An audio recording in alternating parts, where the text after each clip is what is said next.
आज की ये इमरजेंसी मीटिंग मैंने इसलिए बुलाई है कि देश की जनता में दहशत फैली हुई है। न जाने कब बम ब्लास्ट होगा और वो भगवान को प्यारे हो जाएंगे। इसलिए लोगों ने घर से बाहर निकलना बंद कर दिया है।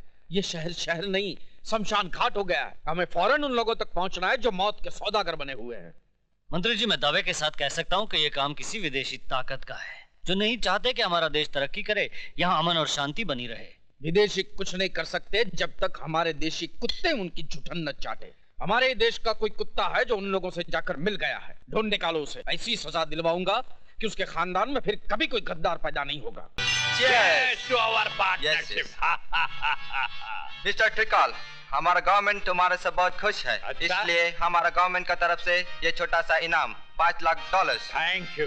बट मिस्टर ट्रिकल, एक बात का ख्याल रहे, हमारा कंट्री का नाम नहीं आना चाहिए, नहीं तो दोनों कंट्री के बीच का रिलेशन खराब हो जाएगा। फिकर न करो मिस्टर ली, त्रिकाल ने कच्ची गोलियां नहीं खेली हैं। न तुम्हारा नाम आएगा न हमारा। हम हमेशा अपना इल्जाम दूसरों पर लगा देते हैं। बेचारा विजय श्रीवास्तव।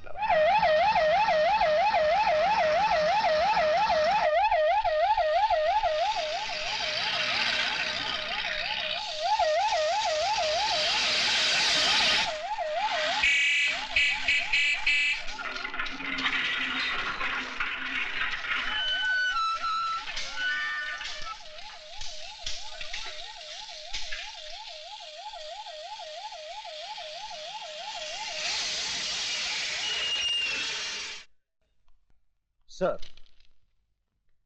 Thank you. मुझे विजय श्रीवास्तव, सजा 5 साल, गुनाह माँ बाप और भाई का कत्ल।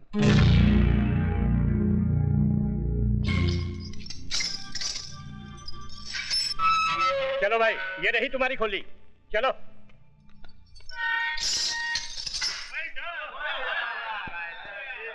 त्रिकाल सेठ, विजय श्रीवास्तव को तो रास्ते से हटा दिया, अब हीरालाल का भी कुछ कीजिए, वो जेल से जल्दी ही छूटने वाला है।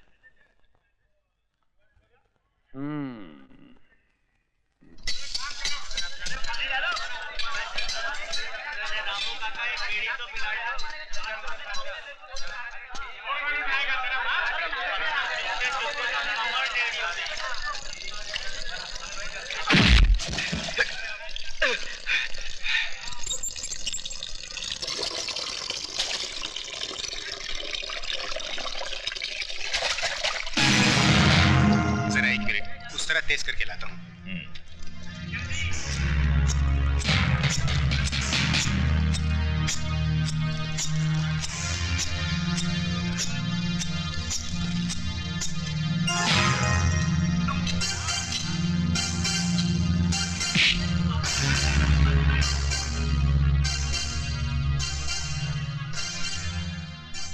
त्रिकाल सेठ के पेपर्स कहाँ है हीरालाल?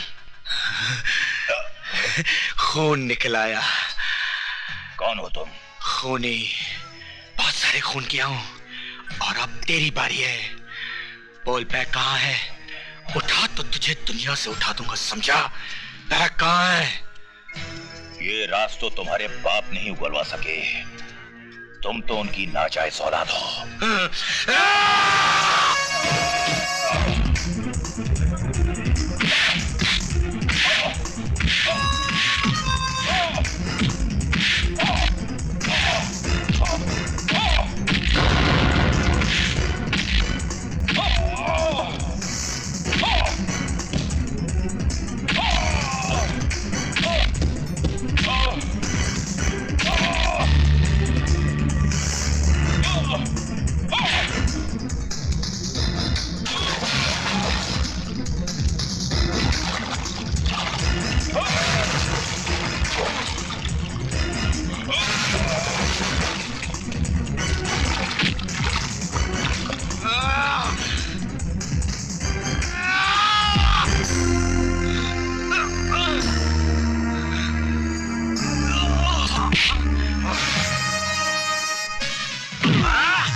विजय, तुमसे कोई मिलने आया है।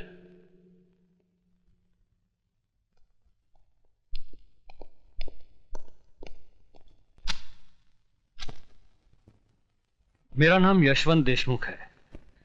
मैं शहर के उस एरिया का इंचार्ज हूं जहां कभी तुम्हारा घर था, तुम्हारे माँ बाप थे, एक छोटा सा भाई था, एक खूबसूरत सी जिंदगी थी। मुझे यहाँ किस लिए बुलाया गया है? हमें अपना दोस्त समझो। जानते हैं मैं किस जुर्म की सजा काट रहा हूं? जानता हूं, और तजुर्बे के साथ यह भी कह सकता हूं कि जिस जुर्म की सजा तुम काट रहे हो वो तुमने किया नहीं है, तुम्हें फंसाया गया है। इस हमदर्दी की वजह? गुंडागर्दी, प्रोस्टिट्यूशन, ये सब तो आम बात थी, लेकिन लोग अब नए नए धंधों से अमीर बन रहे हैं, और वो है RDX, बॉम्ब ब्लास्ट, या दूसरे लफ्जों में जिसे हम मौत का कारोबार कहते हैं। ये कारोबार इस मुल्क के नौजवानों की नसों में फैलाने वाला एक ही आदमी है जिसे हम डॉन के नाम से जानते हैं। जब जानते हैं तो उसे गिरफ्तार करके सजा दिलवाइए। मुझे ये सब बताकर क्या फायदा? डॉन को गिरफ्तार करना इतना आसान काम नहीं है जितना तुम समझ रहे हो। कानून और अदालत रोज उसकी चौखट पर सलाम करने जाते हैं। I see। तो बैठे रहिए हाथ पे हाथ रखकर, मरने दीजिए देश के नौजवानों को।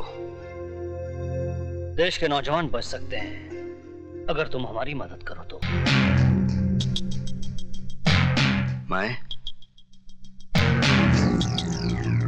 मैं क्या कर सकता हूं? तुम चाहो तो ये डॉन घुटनों के बल चलकर हमारे पास अपनी जिंदगी की भीख मांगने आ सकता है। वो कैसे? जिस तरह लोहा लोहे को काटता है, हम भी उसी के हथियार से उसे मारेंगे। मैं समझा नहीं। डॉन को पैसों से ज्यादा अगर किसी चीज से प्यार है तो वो है उसका इकलौता बेटा। अगर हम किसी तरह से उसके बेटे को किडनैप कर लें तो हम डॉन को उसके गुनाह कबूल करने पर मजबूर कर सकते हैं।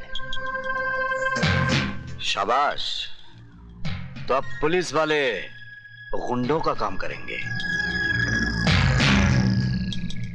ये काम पुलिस नहीं करेगी, तुम करोगे। किसी को कानो कान खबर नहीं होगी कि कब एक कैदी जेल से निकला, डॉन के बेटे को किडनैप किया और पुलिस के हवाले कर दिया। यह गलतफहमी आपको कैसे हुई कि यह गुनाह मैं करूंगा? यह गुनाह तुम्हारे उस गुनाह के दाग को मिटा देगा जो तुमने कभी किया ही नहीं है। देखो विजय, अगर तुम पुलिस का साथ दोगे तो हम तुम्हारी बाकी की सजा भी माफ करवा देंगे।